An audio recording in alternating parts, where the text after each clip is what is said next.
Belmar Place on syystäkin palkittu matkanjärjestäjien puolesta parhaana Euroopan ja USA:n ulkopuolisena golfresorttina maailmassa. 5 tähden hotellin monipuolisen liikuntamahdollisuuksien antaa mahdollisuuden monenlaiseen aktiviteettiin.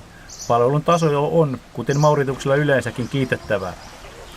Aivan luksusta hakeville on samalla ketjulla tarjolla 6 tähden resort nimeltään Prince Maurice.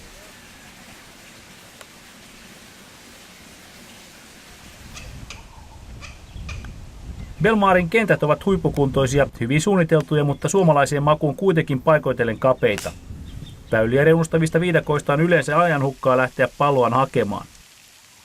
Kenttiä voi huoletta suositella niille, jotka pystyvät kohtuudella pitämään pallonsa pelissä.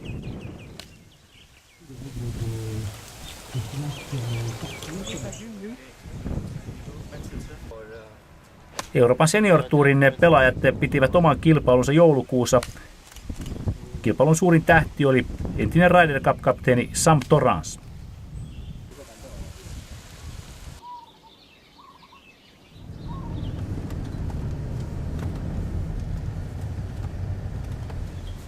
Parasta antia sekä Legends Courseilla kuin myös nimestään huolimatta metsäkentäksi luonnehdittavalla Links Courseilla ovat hienokuntoiset väylät ja viheriöt.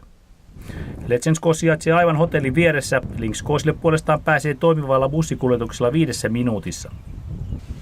Molemmilla kentillä tiiauspaikan valinnalla pystyy pitkälti vaikuttamaan siihen, kuinka haastavaksi pelikierros muodostuu.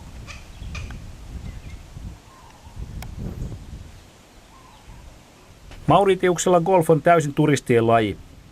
Maassa on vain 3 alle 20-vuotiaista naispelaajaa, joista sitten kuvissamme on 19-vuotias Ginger, joka toimii allekirjoittaneen golf-oppaana.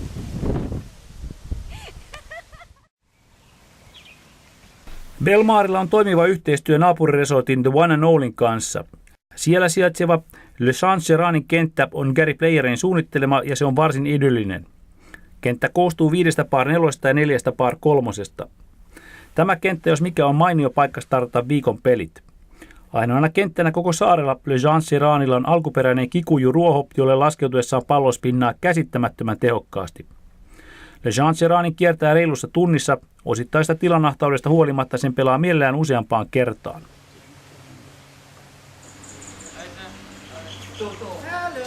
Erikoisplussan Le Champ-Géran saa hienosta palveluasenteesta.